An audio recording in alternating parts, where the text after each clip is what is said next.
दोस्तों, मैं हूं डॉक्टर स्वाति और स्वागत है आपका मेरे यूट्यूब चैनल पर। दोस्तों, आज हम बात करेंगे अर्टिकेरिया के बारे में। दोस्तों, अर्टिकेरिया को शीतन, पित्ती, छपाकी या दाफड़ के नाम से भी जाना जाता है। अर्टिकेरिया क्या होता है? अर्टिकेरिया और कुछ नहीं, हमारी बॉडी का हाइपर सेंसिटिव रिएक्शन होता है। अगर हमारी बॉडी जिस चीज़ के लिए एलर्जिक है, अगर हम उसके कांटेक्ट में जाते हैं तो हमारी बॉडी रिएक्ट करेगी, रिस्पॉन्ड करेगी। तो और ये रिएक्शन कैसा होगा? हमारी बॉडी पर लाल कलर के रैशेस हो जाएंगे, पूरी शरीर पर रैशेस हो जाएंगे और उसमें सीवियर इचिंग होगी, बर्निंग होगी। तो इसे कहते हैं अर्टिकेरिया। क्या होता है दोस्तों, हमें जिस चीज़ की एलर्जी होती है, जब भी हम उसके कांटेक्ट में जाते हैं तो हमारी बॉडी में एक प्रोटीन होता है जिसे हम कहते हैं हिस्टामिन। हमारी बॉडी उसे रिलीज़ करने लगती है और जब हिस्टामिन रिलीज़ होता है तो क्या होता है, हमारी बॉडी में छोटी छोटी खून की नसें होती हैं जिसे हम कहते हैं कैपिलरीज।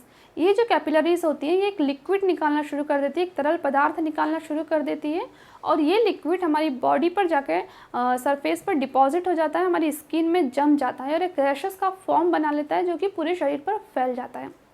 इसे कहते हैं अर्टिकेरिया।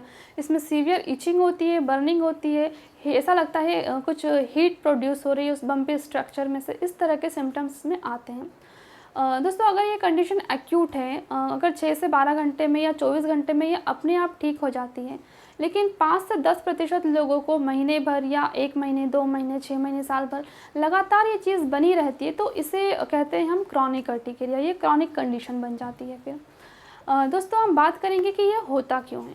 तो इसके कई कारण होने के सबसे पहला कारण है मेडिकेशन। कुछ दवाइयाँ ऐसी होती हैं लाइक आइबुप्रोफेन या पेनिसिलिन या एस्पिरिन, कुछ तरह की दवाइयाँ इस तरह की होती हैं जिनके लेने के बाद अचानक से अर्टिकेरिया हो जाता है। नेक्स्ट आता है फूड एलर्जी। कई लोगों को कुछ स्पेसिफिक फूड एलर्जी होती है, किसी को कुछ अनाज की एलर्जी होती है, गेहूँ, मक्का, ज्वार, किसी को कुछ सब्जियों की एलर्जी होती है, किसी को कुछ खट्टी चीज़ों की एलर्जी होती है, किसी को फ्रूट्स की एलर्जी होती है, किसी को अंडे की एलर्जी होती है, किसी को फ़िश की एलर्जी होती है। तो अलग अलग तरह की एलर्जी होती है। नेक्स्ट आता है वेदर चेंज। किसी को मौसम के परिवर्तन से अर्टिकेरिया हो जाता है, किसी को ठंड में ये दिक्कत बहुत ज़्यादा बढ़ जाती है, किसी को बरसात में बढ़ जाती है, किसी को गर्मी में परेशानी हो जाती है। नेक्स्ट आता है वायरस। कॉमन कोल्ड का वायरस होता है, उसकी वजह से भी कई लोगों को अर्टिकेरिया हो जाता है। फीवर की वजह से भी कई लोगों को अर्टिकेरिया हो जाता है। सोर थ्रोट होने के बाद भी अर्टिकेरिया हो सकता है। नेक्स्ट आता है बैक्टीरियल इन्फेक्शन। कई लोगों को वॉर्म की वजह से अगर पेट में कीड़े हो गए तो उसके बैक्टीरियल इन्फेक्शन के कारण अर्टिकेरिया हो जाता है। यूरिनरी ट्रैक्ट इन्फेक्शन के कारण जो बैक्टीरियल इन्वेजन होता है उसकी वजह से अर्टिकेरिया हो जाता है। कई लोगों को पैरासाइट की वजह से हो जाता है, कोई कीड़ा काट लिया उसके इन्फेक्शन की वजह से अर्टिकेरिया हो जाता है। तो कई सारे कारण हैं अर्टिकेरिया होने के। दोस्तों, चलिए अब हम बात करते हैं इसकी मेडिसिन के बारे में। होम्योपैथिक में बहुत सारी मेडिसिन है अर्टिकेरिया के लिए, बहुत अच्छी अच्छी मेडिसिन है। यहाँ पर हम कुछ दवाइयों की बात करेंगे। तो पहली दवाई है डल्कामारा 200। बहुत अच्छी मेडिसिन है दोस्तों, स्पेशली अगर बरसात के सीज़न में किसी को ये दिक्कत बार बार हो रही हो, बहुत ज़्यादा अर्टिकेरिया हो रहा हो, बहुत सीवियर इचिंग है, तो आप इसकी 2-2 बूंद दिन में 3 बार ले सकते हैं। नेक्स्ट है रस्टॉक्स 200। ये भी बहुत अच्छी मेडिसिन है, सीवियर इचिंग के लिए बहुत अच्छी मेडिसिन है। ऐसा बम्पी स्ट्रक्चर बन जाता है होल ऑफ द बॉडी पर, बहुत ज़्यादा इचिंग होती है, इसमें रेड कलर के, लाल कलर के चकत्ते बन जाते हैं, बर्निंग सेंसेशन होता है।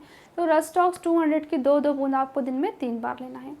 नेक्स्ट आती है हमारी एपिस मेलिफिका। एपिस मेलिफिका आपको 30 पोटेंसी में लेना है, स्पेशली इंसेक्ट बाइट के लिए। दोस्तों, मेडिसिन कोई कीड़ा काट लेता है या मच्छर काट लेता है तो उसके बाद हमें इचिंग होती है, ऐसी स्वेलिंग, ऐसा बम्पी स्ट्रक्चर बन जाता है हमारी स्किन सरफेस पर, रेड कलर का हो जाता है, स्टिंगिंग, बर्निंग टाइप का सेंसेशन होता है। तो एपिस मेलिफिका 30 पोटेंसी में आपको 2-2 बूंद दिन में 3 बार लेना है। नेक्स्ट एक मदर टिंचर है दोस्तों, अर्टिका यूरेंस मदर टिंचर। ये स्पेशली अर्टिकेरिया के लिए ही होता है। इसकी 20 बूंद आपको आधे कप गुनगुने पानी में मिलाकर लेना है, दिन में 3 बार। आपको बहुत ही जल्द आराम मिलेगा दोस्तों। तो अगर आपको इस तरह की दिक्कत हो रही हो, बार बार हो रही हो, या सडन आपको पता, किसी लोगों को यदि सडनली होता है, कुछ खाया और उसके 1-2 घंटे बाद आपकी बॉडी रिएक्ट करने लगती है, तो हमें पता चल जाता है कि हमें इस चीज़ की एलर्जी हो रही है। तो सडन रिएक्शन के लिए भी आपको मैंने मेडिसिन बताई है, आपको हर 1-1 घंटे में भी आप ले सकते हैं। अगर आपको सडनली अर्टिकेरिया हुआ है तो किसी चीज़ के खाने की वजह से, तो आप अपने सिम्टम्स के बेसिस पर अपनी मेडिसिन ले सकते हैं और आप सही मेडिसिन लेकर अपने आप को क्योर कर सकते हैं। दोस्तों, धन्यवाद।